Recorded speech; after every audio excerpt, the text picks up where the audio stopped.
Well, good morning, everyone. Welcome to the first breakfast networking event of the year. My name is Kyle Burgess. I'm the board chair with the Newmarket Chamber of Commerce and also senior employment lawyer with Minkin Employment Lawyers.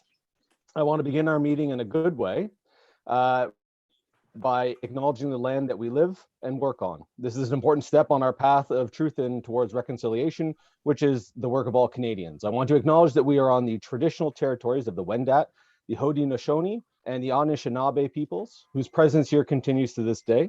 We also would like to acknowledge this is the unceded treaty lands of the First Nations of the Williams Treaty, and thank the signatory nations respectively for sharing these lands with us. We would also like to acknowledge the Chippewas of Georgina Island First Nation as our closest First Nation community, and we extend the hand of partnership to them so we can live in a good way and in accordance with our treaty agreements. We're all treaty people, and we all have responsibilities to the treaty agreements. I invite you to find out more about the treaty that you live on and consider not only the way that the land shows up for you, but how you can show up for the land to live in reciprocity.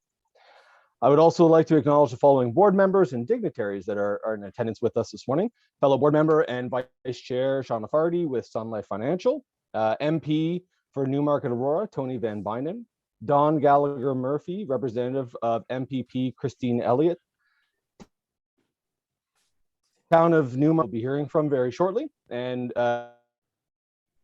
we would like to thank sharing with us this morning at this morning's breakfast networking event, Bob Coapes and Victor Woodhouse. We would also like to announce the Newmarket Chamber has 17 new businesses to the Chamber membership this month, and we would like to acknowledge those that are in attendance with us today. Samar El Amar from MRE Solutions Inc. and Colin Reese for WeWatch Corporation. Now, without further ado, I'd like to hand over the virtual mic to Abdus Samad to jump right in and provide a Chamber advocacy update. Good morning, Abdus. Morning.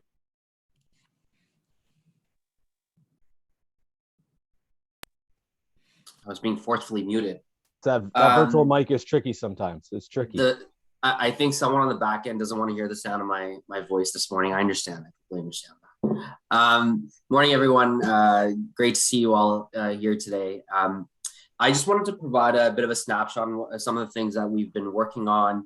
The biggest piece over the last 2 months has been our pre-budget submission. If you recall, back in 2019, the Newmarket Chamber had worked with all other 9 chambers to launch the York Region Business Coalition. It was a significant initiative on our part, and it would have consolidated the voices of almost 5,000 businesses across the region. We are finally going back to getting the full force of the coalition and using it in the most effective way of advocating for business, especially at this time of need. And the pre-budget submission is the cornerstone of that step, the first step. The pre-budget submission is targeted very much at getting businesses the financial support they need, especially those in the hardest hit sectors, and addressing some of the major issues facing businesses today, from labor shortages to the digitization challenges, and the financial support for hardest hit sectors. That continues to be the focus for our advocacy and policy efforts. And we are working with our partners across the Ontario Chamber of Commerce, as well as partner organizations, industry associations across Ontario, to ensure that our message is getting through to all levels of government. And we're also in the process of finalizing what will be a consultation along specific issues, some of the issues that I've mentioned, with businesses in Newmarket, just so we have a better grasp of where you stand, and ensure that the province, the federal government, is hearing directly from you, and what you're feeling at the moment. The final piece that we're targeting is a series of workshops that will address some of these issues, hoping to launch those in the coming months. And this will be targeted at addressing some of those gaps that businesses have identified, from accessing funding to labor shortage, and as well as the broad word digitization. You'll see a lot of those and updates from us in the next few weeks, and I'll be connecting with some of you directly. But in the meantime, if you have any questions or concerns, please feel free to give me a shout. I'll pop my email in the chat box for those who don't have it. Great seeing everyone this morning. Thanks, Kyle. Excellent, thanks. Abdul, some great information there. I have to apologize if anyone here is growling or barking. It's not my stomach or anything. My dog has decided to show up and want to play fetch during the breakfast networking event here this morning. So I apologize in advance. Now that my dog is here, Mayor Taylor, are we able to throw over the virtual mic to you because he's ready to listen? Absolutely. All right. Well, it's great to be here, and if we can. Do I share a screen or does somebody do it for me? I'm not the tell. Here, let me just try and see if I can do it on my end. I think I can. No, maybe you should not. be able to share your screen, Mayor Taylor. Uh-oh. Let me try again. Share screen. Yep. That There works. you go. Yep. Okay. And I'll just try that. Great. I actually do know what I'm doing. So it is great to be here and to be talking a little bit about sort of where we're focusing mostly on where we're going from here. I think we've all probably getting a little fatigue of dwelling on the past and talking about COVID. And so I'm not going to talk even too much about COVID, but just really try to dwell in the future. Think a little bit about the local economy. Think about where we're going as a community. I've thrown just a few slides to guide the chat. Really, it's still fairly informal. But I do want to recognize and thank Councillor Woodhouse and Councillor Quapis for joining in today. It's demonstrating that even late in the term, some members of my council aren't yet entirely tired of hearing me talk, which is appreciated. You know, I just want to do a shout out to the entire council. You know, as I go through this and talk about some of the things we're doing and the experience we've had, like all of you, it's been a very unusual, trying, you know, difficult time for council, for the staff of the town of Newmarket, and this council has been just, you know, working so hard to communicate with the residents in their wards, to bring the issues forward, to talk to myself, and just make sure that we're trying to do everything we can, and that we're being as responsible and responsive as we can, and you know, and frankly, dealing with you know, residents that are a little more than average, sometimes upset, and so really this council's been doing an exceptional job of just sort of, you know, staying the course, but being open for communication, listening, sharing, and trying to keep the program and the town moving forward. And that's the focus for today, which is really one of the things I said to our staff team in a couple of meetings early on in the pandemic, which was, you know, we've got to respond to COVID. We've got to respond to the requests from other, you know, from public health or Southlake or wherever for support when needed. But we've got to keep the town moving forward, and that can be tricky. I mean, right now, maybe everybody doesn't know this, but we've got a vaccine clinic running in the community center that's pictured here. We've got a vaccine clinic running at Ray 20 Center, and we've got an assessment, COVID or flu assessment center at the youth center. So 3 clinics that we are running in our facilities, and we do literally run them, the front end of them, getting people in, the lines, managing people through the process until they can get to the professionals that are assessing or providing vaccines. And so, but through all that, we decided we had to stay focused on the future. We had to make sure major projects kept moving forward, that we were not sort of just taking a pause from the day-to-day business of trying to build an outstanding community. So like all of you, I'm sure you're looking forward to, in my mind, one of my goals is this summer, that's us out there on the Riverwalk watching a great concert and being together, and I'm really hopeful and fairly confident can happen. I want to talk a little bit about sort of the economy in the midst we're in right now, and the reasons why, and I think you're going to see a theme here, but the reasons why I think we have every reason to be very optimistic living in Newmarket, in the middle of York Region, in Ontario, and in Canada. So first of all, I want to talk about growth a little bit. And so we live in a growing region in the GTA. You can see some of the numbers here. But you know, York Region is about 1.2 million residents right now. By 2051, which is our planning horizon, we're going to go to over 2 million people and close to 1 million jobs. That's the fastest growth projected for the GTA. keep in mind, we're talking about this area, the GTA is the fastest growing population center in the United States and Canada combined. And sheer population, as a population center and sheer population, it is now third. It surpassed Chicago a few years ago, and it's second only to LA and New York. So this is a very large population center, growing quickly. We have places to grow that dictates growth in certain areas, and Canada is welcoming, much to our benefit, around 400,000 new Canadians a year. So growth is a reality, and I'll be blunt. For some people, think, well, why don't we just say no to growth? It can't happen, and if it can't happen, then we should responsibly plan for it.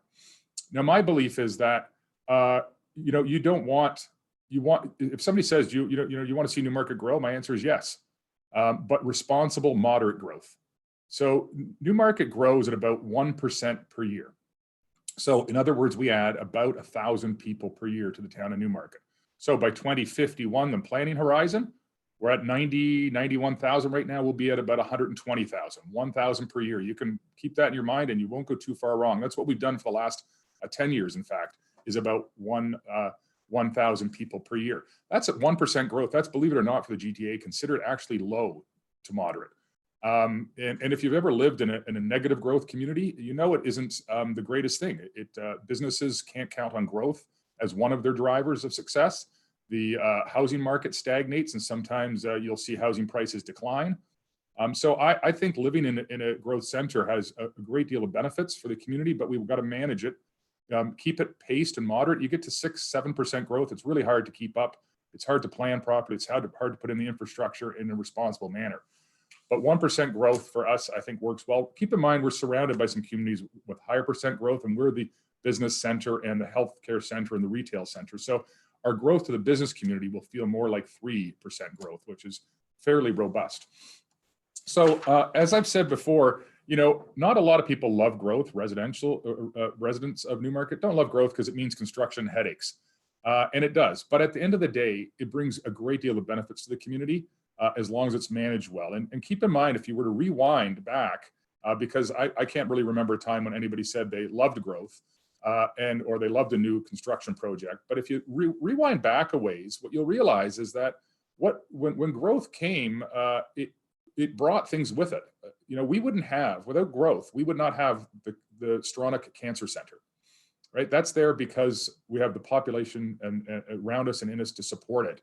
And that is first-class healthcare at our doorstep, right? We wouldn't have the Magna Center. We wouldn't have the Riverwalk Commons.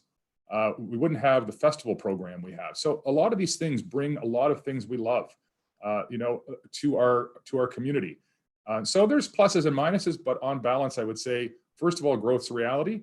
We need to plan for it properly, but secondly, we need to take advantage of it because it brings an economic advantage to ourselves and to the business community.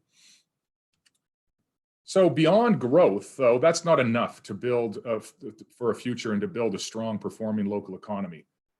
The other way the municipality can engage in that in particular, and I'm a big believer in this. Some of you heard me say this before. That's Richard Florida is a economic development academic who was sort of the first. He was in the U.S. and moved to Toronto, and one of the first ones to really emphasize the build it and they will come philosophy, which is, if you just go out and seek new employers or new jobs, that is not enough. And in fact, shouldn't even be pillar one. Pillar one should be building an incredible place, spaces, and community where people want to live, where people want to have their business, grow their business. They don't want to move away, and they want to succeed in the place they live.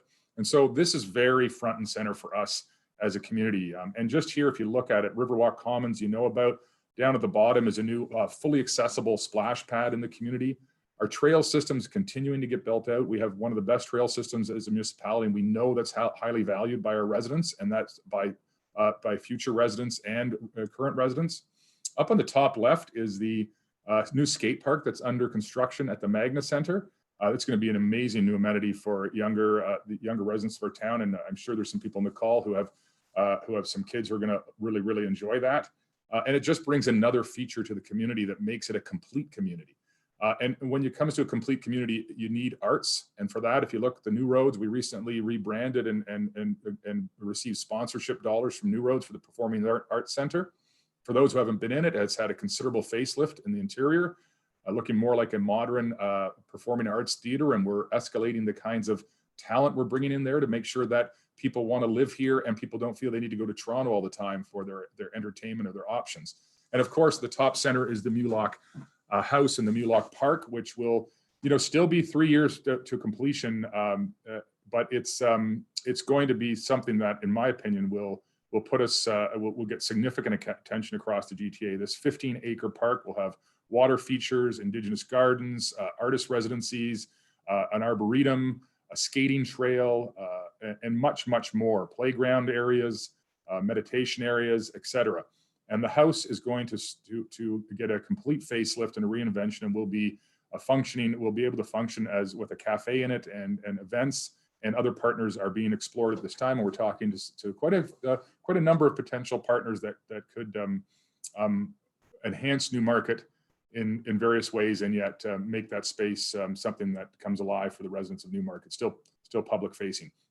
So those are just a snapshot of the few things that we're doing, but they're very crucial to building that community where people, it has that energy, it has that vibrancy, and this partners with the growth of the economy of growth, with the economy of building the outstanding community, and together they can really work together to keep that strong, robust local economy, so that as we're coming out of COVID, all of you on this call, whether you're a retail store owner, a restaurant owner, you're an accountant, you're in marketing, you're going to see that sort of economic activity of growth and new residents and new opportunities that will resonate with your business and provide you with opportunity. So throughout this time period, one of the things that we've learned a lot about what to do and how to do it through COVID. It's sometimes the hard way. But some of these things everybody's talking about, some of the things that we've all encountered in our businesses are going to stick with us beyond COVID. And I think one of them, we're going to see a little bit more of a flexible workspace, work life, and perhaps increased productivity as a result of that. But the one thing I believe is that the emphasis on shopping and choosing local will stay with us long after COVID fades.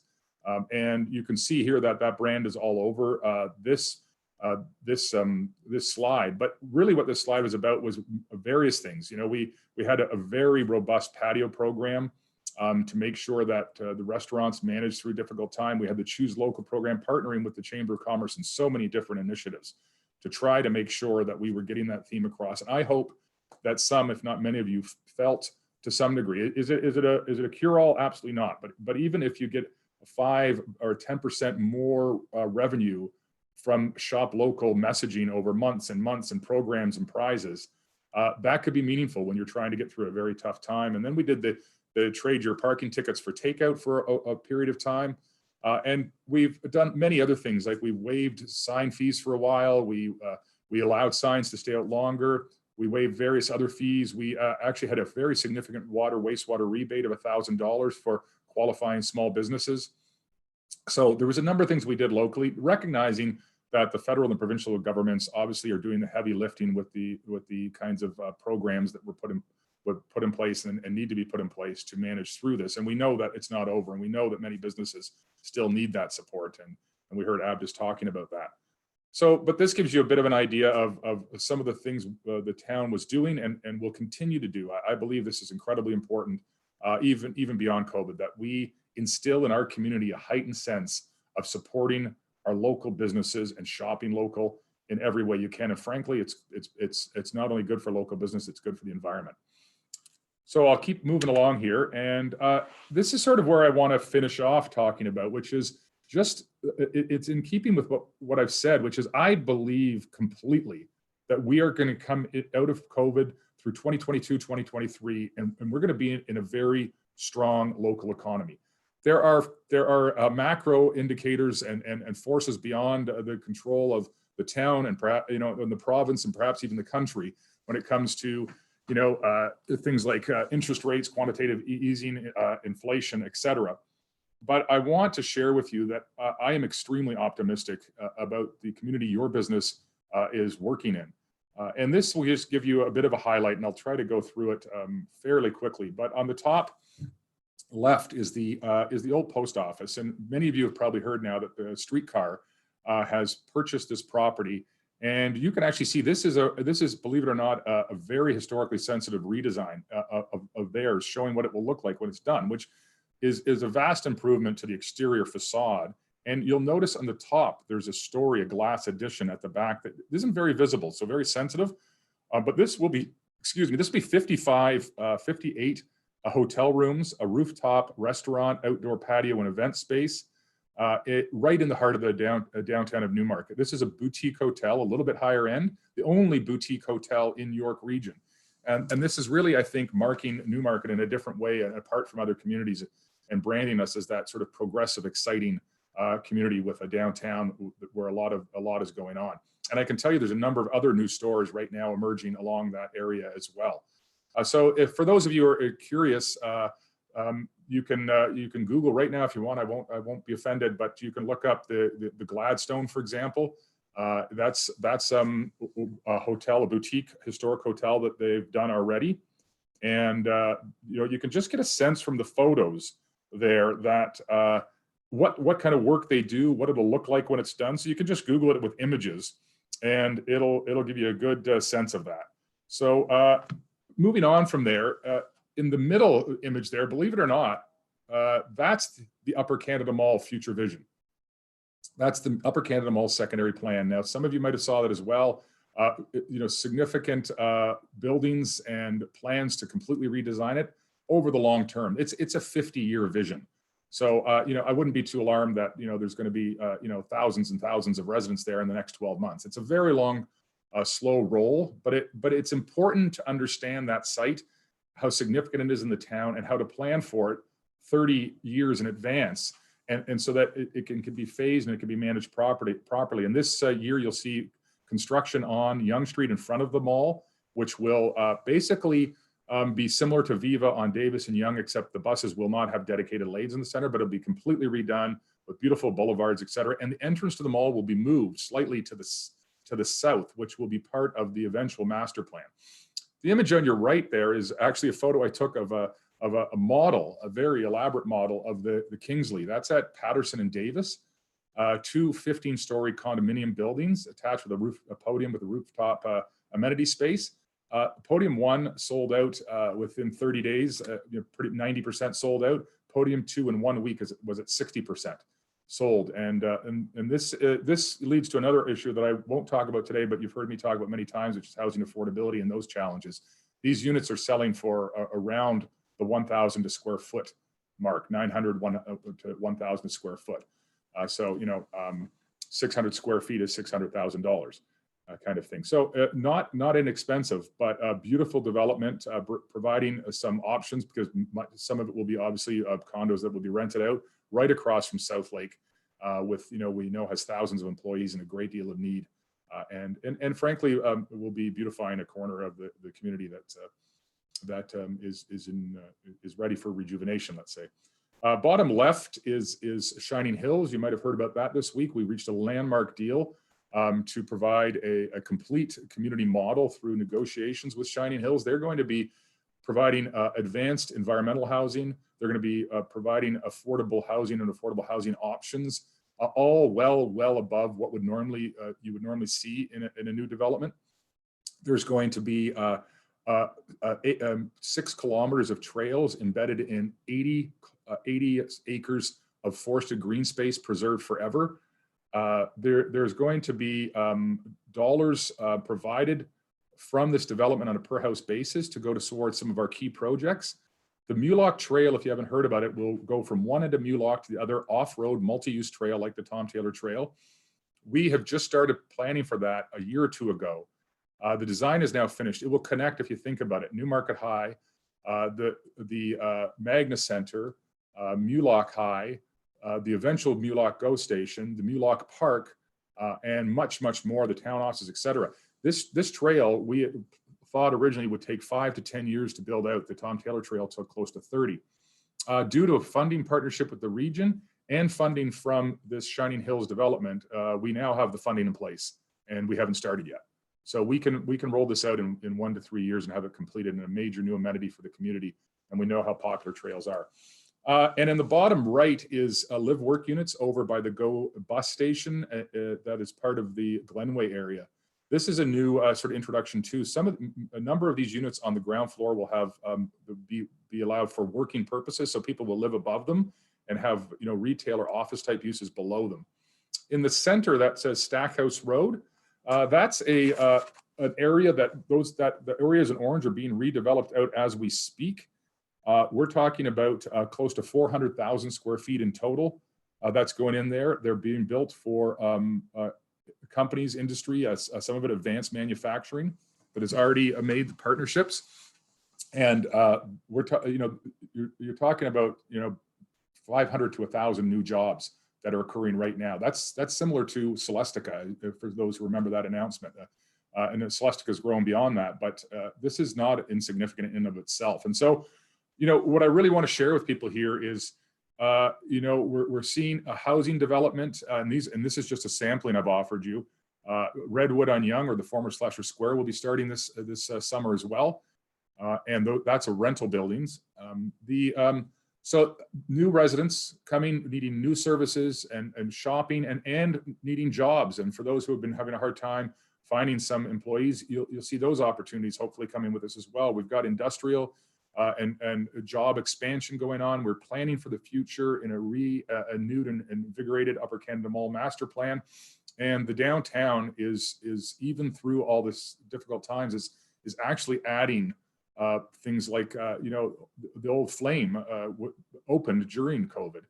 This was announced during COVID. So there's a lot of signs of economic activity, of people planning for the future and wanting to grow their businesses, their housing opportunities, and the economy. And so, I think I'll largely leave it off there because the message I want to leave with people, and I say this objectively, from everything I see, I feel very optimistic about the local economy here in Newmarket moving into 2022, 2023, 2024.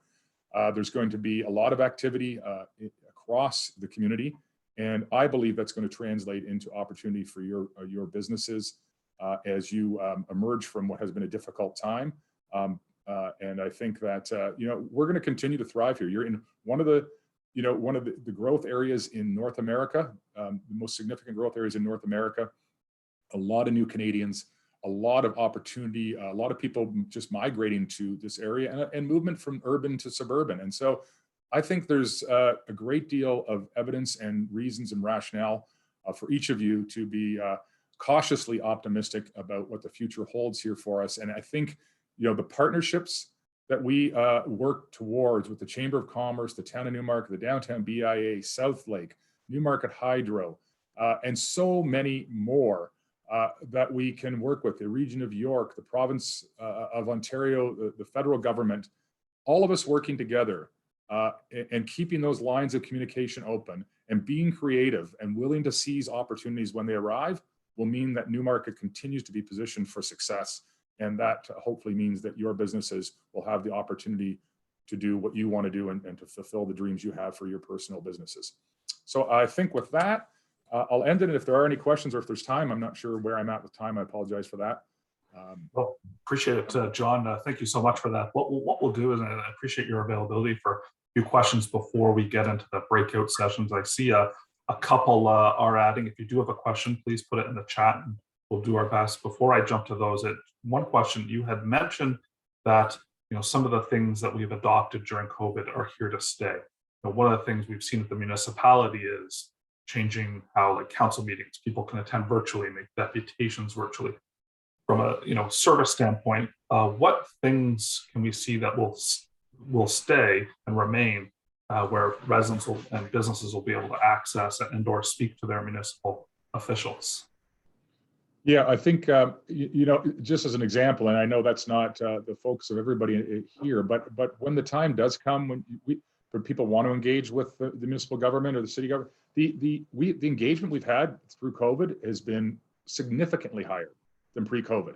And I believe the major reason for that was access. I think we underestimated how difficult it is for busy people commuting or running their own business to say, I'm going to take time out. I'm going to figure out what to do with my children, and I'm going to go and sit and wait for 2 hours or an hour to speak to counsel. And so Zoom is here to stay. There'll be Zoom deputations for forever, I believe, and that'll be another additional way of accessing government. But really, the point there, Chris, is that one of the things we did with support from financial support from the provincial government is we did a deep dive on a digitization strategy and a technology strategy to understand how we can deliver services differently and better through technology. So my feeling is that we're going to be bringing more services online and digital. And really, in the future, you should find it as easy to deal with the town of Newmarket as you do with an Amazon, for example, or whatever you deal with online. Your bank, CIBC, when I bank with, is very, very easy with the online app. Well, that's how it should be. And what I'd like to see Newmarket move to is a town of Newmarket app where you can just go on and check what you want, submit a comment, send a photo in of a pothole or an issue you have, and it should become much more user-friendly. So I think this has accelerated our thinking, Chris, around how we can provide services more efficiently through technology and make the interaction with government easier. Thank you. And now Naki is quite keen to christen the new tennis courts at the Shining Hills property. Could you maybe give us a sense of the timeline on that property, but as well the corollary to that, the potential parking that could be added to the Main Street area as well?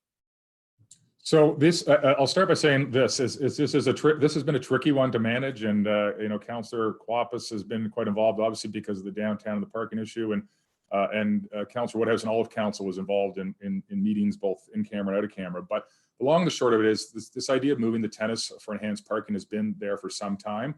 Whether we'll need parking to the level we need it 20, 30 years from now as the world changes and technology changes, perhaps not. But right now, the downtown merchants and customers have made it clear that they're finding it challenging, very challenging at times. And so that site has always been looked at as a potential site for another opportunity. And in fact, I think in the longer term, it should be redeveloped and add retail elements and residential elements and parking all in one. So we'll be looking at that. No final decision's been made. Whether we try to accomplish all of that or we go straight to a parking solution is an interim move. But it has to be one that's environmentally sensitive, in my opinion, for one thing. But the timing, I mean, one thing we do know is that Streetcar's clock tower, they're aiming to open in 16 to 18 months. They're moving very, very quickly. And that will bring some additional pressures in this area to the downtown. And so I can't guarantee anything, but in a perfect world, certainly in our minds, we're aware of that deadline. And then in terms of the Shining Hill side, obviously we're not going to shut down a major tennis center without opening one. So we've got pressure on that side too.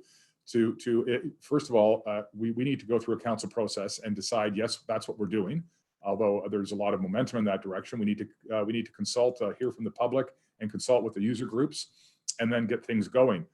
Shining Hill, that portion, by the way, and this is where people might be confused. Shining Hill has only been approved on an OP level. There's not even a secondary plan on it. So that whole piece that we're talking about is a 2 to 3 year to 10 to 12 or 15 year program. It's a very large, we're talking about over 200 acres, multiple phases.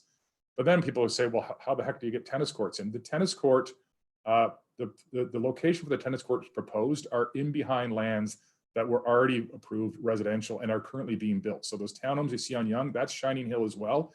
And it's in behind those where there's available land and that has been discussed and worked out with the developer in the town to facilitate this. So a lot of moving parts trying to make this Shining Hill thing become a reality and build one of the most environmentally, socially, and economically sustainable communities while trying to advance the Mulak Trail, while trying to solve the parking problem in the downtown and provide significantly enhanced court space for tennis and pickleball, whether that's all at the same site or in some combination or elsewhere. We'll figure that all out and we'll be working with all the groups involved. But that's the long and the short of it. Maybe I'll ask one more question before we jump into the breakout. So you spoke a bit about the housing mix and housing, and we all know that housing affordability has a major impact on the labor market and making sure that people that our local businesses need to employ and want to employ can afford to live here or at least close by. and also recognize that this is a multi-level government issue, but what can Newmarket do, and what is Newmarket doing specifically around housing affordability for our community? Well, I'll be blunt. I mean, I think some of you know this is an area where I spend a significant amount of my time and my capacity in, and I think it's crucial. And I've been saying for over a decade that we will have a rental housing shortage, that we need to move forward on rental. We started to make rental happen. We advanced the 212 Davis program, which was the first major purpose-built rental building in York Region in over 25 years. And I'll tell you, when I started saying this, it wasn't popular. A lot of people were like, oh, rental housing. And there's still some communities in the GTA that think, well, we just do nice big single family homes. The bottom line is your business community cannot succeed without a range of housing types, affordable housing, purpose-built rental housing, all of it. It is so overlooked as a crucial marker of success for a business community. And I'm proud to say we've been planning for that in Newmarket for a very long time. Long before myself and even before Mayor Van Bynen, there was as of right basement apartments in Newmarket, something that still is still resisted in many places. We've got rental housing coming online all over Newmarket now, well in advance of most communities in the GTA. Affordable housing projects. We've got the Bayview Avenue project. Mayor Van Bynen knows, or former Mayor Van Bynen knows, that CMHC is behind the next phase of 212 Davis with some affordable standards there. And so this is an area I actually think we're very well positioned on. We're bringing on types of housing. We've got rental buildings coming in, stacked townhomes, and still single family homes and affordable single family homes. Here's one of the things, think about this. There's still people who want to buy and own their home, right? Many will not be able to, and that's going to become a greater reality in the future that will be greeted by many not in a great way, but it's a reality we have to plan for. But if you still want to, one of the things we did in Shining Hills is we have them and it says, believe it or not, you think this would be standard, is almost unheard of. They've agreed to build 30 homes, single family homes with basement apartments, fully finished, fully legal when you buy it. So now you go, hang on, I don't know if I can afford a home. Well, this one comes with $1,700 of revenue in the basement every month. Maybe I can qualify now. So we've got to think creatively about how to provide housing to every quintile of economic, of earner in our community. So there's housing options. Remember that phrase, housing options for everyone. Even building a new shelter on Yonge Street within from the cold to provide transitional housing to move people from crisis to stability. Every housing options for everyone. Maybe what we'll do is I've been sent a direct message for a question, and there's the one in the general chat, and the one in the chat I think directly relates to the conversation. The reality is there are 500 to 1,000 new industrial jobs. So with this growth rate, Krista Bradford rightly asked, how do we then ensure that we're able to help fill those roles with that growth at that very conservative level? To fill the roles like in the new industrial jobs, Chris, is that the question? Yes. Yeah, that's, it's a good question, because when Celestica came to town, there was, they had a lot of discussions with us in advance about their concern about being able to fill the jobs. And there was a lot of networking that was done with, agencies, et cetera. So the town's economic development department will partner with them and try to develop a plan in advance to ensure that gets done. But again, I'll go back to it and tell you, the one way to ensure that you have the jobs is to ensure there's places for people to live. If your community is all, high-end condos and single-family homes, you're not filling any of those jobs. And people are commuting. I'll never forget one day when I volunteered on the Tim Hortons Smile Cookie Day, and I was standing beside a woman who was a single mom who was commuting from Barrie to work in Tim Hortons in Newmarket, because here in Newmarket they provided benefits and full-time employment. And I'm thinking, that just doesn't work in the long term for that family or for anything. And so we've got to provide, when the range of jobs is there and it's growing, right? And we want to provide all of those types of jobs, but we have to have the housing to support it as well. And if you have the housing to support it, you'll have the labor force. And I think that's crucial. And so if I leave people with any thought, think of this. I believe this wholeheartedly, no matter how much, and we're actually meeting this challenge fairly well, but even ourselves, no matter how much rental housing gets built, it won't be enough. there is going to be such a massive demand, as unfortunately as many people think it is. There's going to be right now, the York region is 20% renters. That's going to move up to 30 to 40 to 50. I mean, cities all over Europe are at 80%. Toronto's at 50 to 60%. And with the housing prices, it's inevitable. And even if some people find that, not news that you excites you, or it maybe even upsets you, our job in government is just like growth is you figure out the realities, you look at the trends, and then you plan for it, so that you can meet that moment head on. You can't stick your head in the sand. And so this is a reality we have to struggle. We have to make sure we meet that demand, and then we'll have hopefully the employees to match the demand in the workforce. Thank you. And one quick question, and then we'll go into the breakout sessions. On a never controversial topic, George has asked, is there a timeline for converting downtown parking back to 2-hour limit, or any restrictions downtown? So I actually think we need to have a complete relook at the downtown parking timelines, especially if we're bringing on new parking.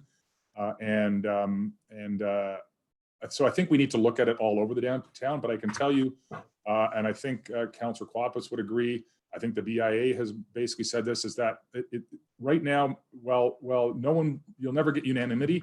I think the 30-minute parking on Main Street is actually working very well. And I think it's something post-COVID that we should keep trying to maintain and experiment with. I mean, we can always change back if we meet struggles, but the 30-minute parking was meant for pickup and drop off for curbside pickup. But what it's really doing is keeping a turnover in the most desirable spots. And then and it's also, and I'll tell you, this is, if you're in business, optics matter, right? When you drive down Main Street, you see parking spots because the turnover 30 minutes demands that turn. And so optically, when you visit our downtown, you go, oh, there is parking. Even if you have got to turn off and find it, then it feels like, it's open for business. And so I think personally, my gut instinct is the 30-minute parking is a very good thing and we should maintain it. But we do need to look at the whole downtown and reconfigure the times on different areas and make sure that it's in keeping with the new developments in the downtown. Great. Thanks so much, John. And Kent, thank you enough for this presentation, looking at the year ahead. And I just really appreciate the partnership between the town of Newmarket as well with the Chamber of Commerce, for instance, on our Shop Local campaign. I think there's some exciting things ahead on that. So stay tuned on that all. I'm going to hand off to Tyler now. He'll quickly explain how the breakout sessions will work, and we'll have some networking for the remaining time. But thank you.